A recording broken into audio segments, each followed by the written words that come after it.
YouTube आणि Instagram influencers, financial ॲडवायझर्स, brokers आणि घरातले तुम्हाला वेगवेगळ्या पद्धतीने फायनान्शियल मॅनेजमेंटचे धडे देत राहतात. या स्कीममध्ये इन्व्हेस्ट कर म्हणजे इतके रिटर्न्स मिळतील, ती इन्शुरन्स पॉलिसी घे म्हणजे एवढा बोनस मिळेल, अशा प्रकारचे ॲडवाइसेस आपल्या कानावर पडत असतात. काही सल्ले हे उत्तम असतात, तर काही नाही. बऱ्याचदा जे लोक आपल्याला एखादा प्रोडक्ट विकत असतात, त्यांना स्वतःला त्यांची माहिती नसते. मला स्वतःला काही जास्त कळतं असं मी क्लेम नाही करत आहे आणि कधीही करणार नाही. पण काही वेळेला आसपास बघता एवढं नक्कीच कळतं की फायनान्सचं नॉलेज असणाऱ्या व्यक्तीने देखील काही चुकीचे निर्णय घेतलेले असतात. तर आज अशाच गोष्टींवर चर्चा करूयात. याआधी एपिसोड 13मध्ये आपण compounding effect, real rate of return आणि रिटायरमेंट प्लॅनिंगवर डिस्कस केलं होतं. आज आपण आणखीन 3 एकदम बेसिक गोष्टींवर चर्चा करूयात. पहिला, तुमच्या फायनान्शियल डिसिजन्समध्ये तुमची 100% इन्व्हॉल्वमेंट कशी करावी. दुसरं, इन केस तुम्ही फायनान्शियल ॲडवायझर ठेवलात किंवा insurance, mutual fund, share market agent किंवा ब्रोकर अपॉइंट केला असेल, तर त्यांना कसं मॅनेज करायचं. आणि तिसरं, स्वतःचं नॉलेज कसं अपग्रेड करायचं.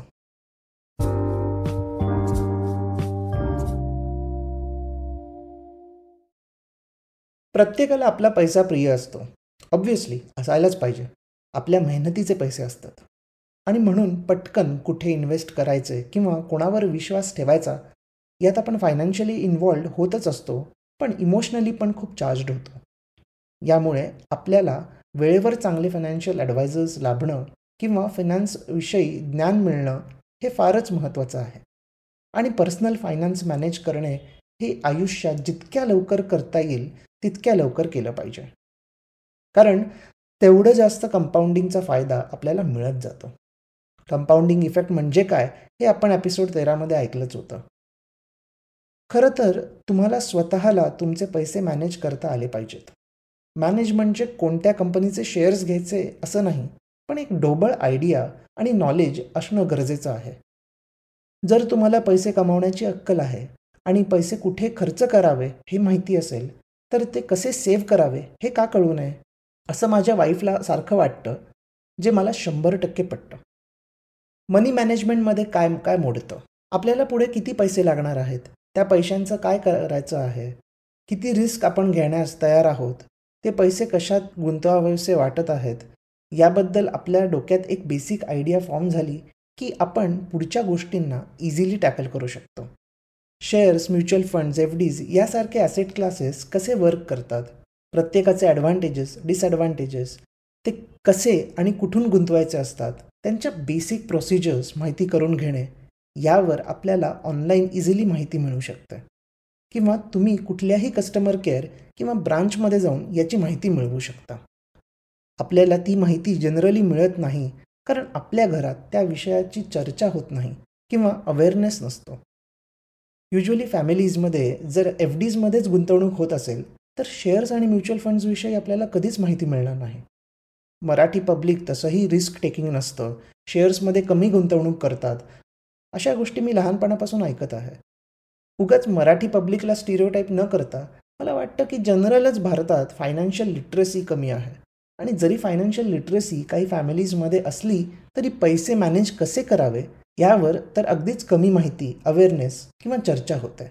शेअर्समध्ये पैसे कसे डबल होतात किंवा अगदीच बुडतात अशी लेक्चरबाजी ऐकण्याऐवजी बेसिक पर्सनल फायनान्स आणि त्याचं मॅनेजमेंट कसं असलं पाहिजे यावर आपण माहिती काढली पाहिजे आणि मग शेअर मार्केट कसं चालतं याचं नॉलेज घेतलं पाहिजे. त्यामुळे स्वतःच्या फॅमिलीमध्ये आपण यावर चर्चा करायला हवी. हे डिसिजन्स जमले तर एकत्र घ्यावे. त्याहून महत्त्वाचं म्हणजे स्त्रियांना यात इन्व्हॉल्व करायला हवं. बऱ्याचदा स्त्रियांना फॅमिलीज मेन फायनान्शियल डिसिजन्समध्ये इन्व्हॉल्वच करत नाहीत. त्यांची मते कधीच गृहीत धरली जात नाहीत. एक प्रॉब्लेम असतो की स्त्रियांना फार आधीपासूनच कमी शिक्षण आणि अपॉर्च्युनिटीज दिल्याने त्यांचा वर्ल्ड व्ह्यू यावर तयार नसतो. त्यासाठी सोसायटीमधले बेसिक प्रॉब्लेम्स दूर करण्याची आवश्यकता आहे आणि ते कधी होईल आपल्याला माहिती नाही. पण ॲटलिस्ट हा पॉडकास्ट जे कोणी ऐकत आहे त्यांनी त्यांच्या घरातल्या स्त्रियांना डिसिजन मेकिंगमध्ये इन्व्हॉल्व करावं. पुरुषांना पण फार जास्त माहिती असते असं काही नाही आहे.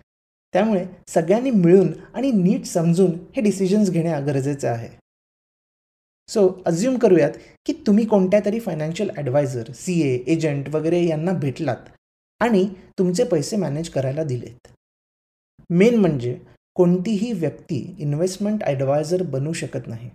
सेबी किंवा AMFI हे इन्व्हेस्टमेंट ॲडवायझरचे लायसन्स देतात आणि जर कोणाकडे हे लायसन्स नसेल तर ती व्यक्ती लिगली इन्व्हेस्टमेंट ॲडवायझरी करू शकत नाही.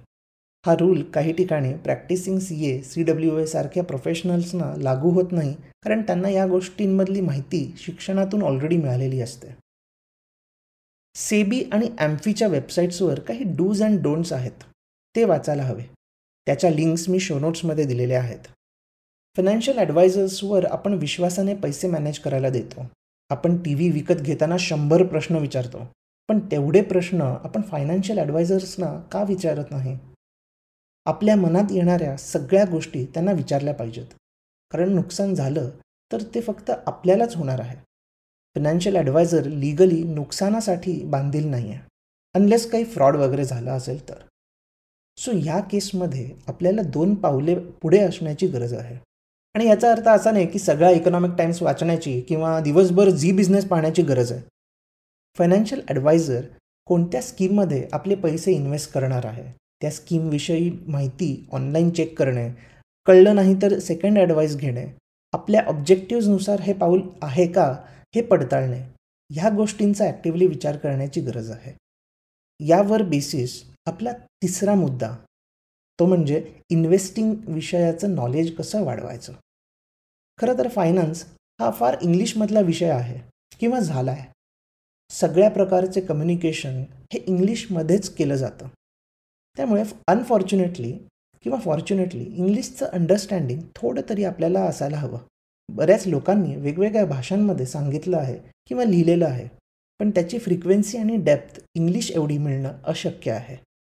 अनफॉर्च्युनेटली मराठी माध्यमे इकॉनॉमिक्स अँड फायनान्स या विषयांवर फारच कमी छापतात किंवा सांगतात.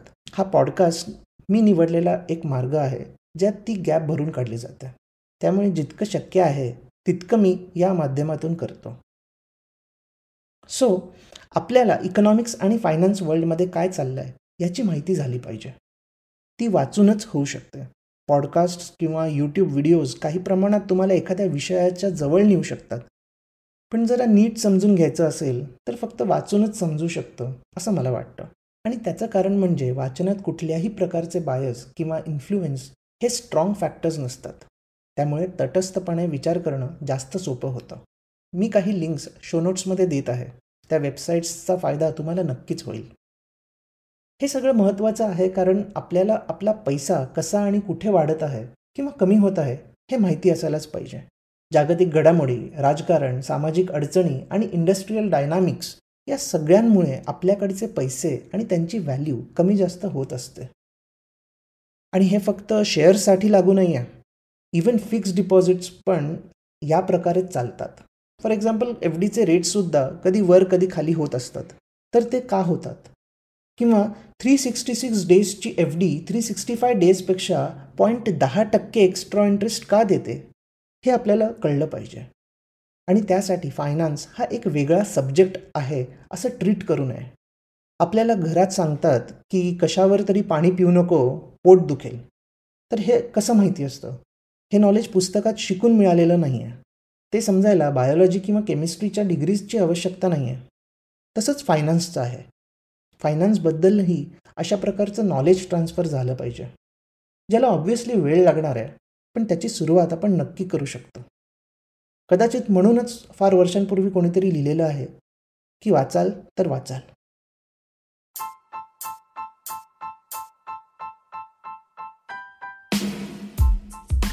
तुम्ही हा एपिसोड स्पॉटिफाय, इकॉनगली वेबसाईट आणि लीडिंग पॉडकास्ट ॲप्सवर ऐकू शकता. मी दर सोमवार, बुधवार आणि शुक्रवार नवीन एपिसोड्स घेऊन येतो. तुमचा फीडबॅक आणि सजेशन्स शो नोट्समध्ये दिलेल्या माझ्या ब्लॉग, लिंक्डइन किंवा ट्विटर अकाउंट्सवरून मला नक्की कळवा.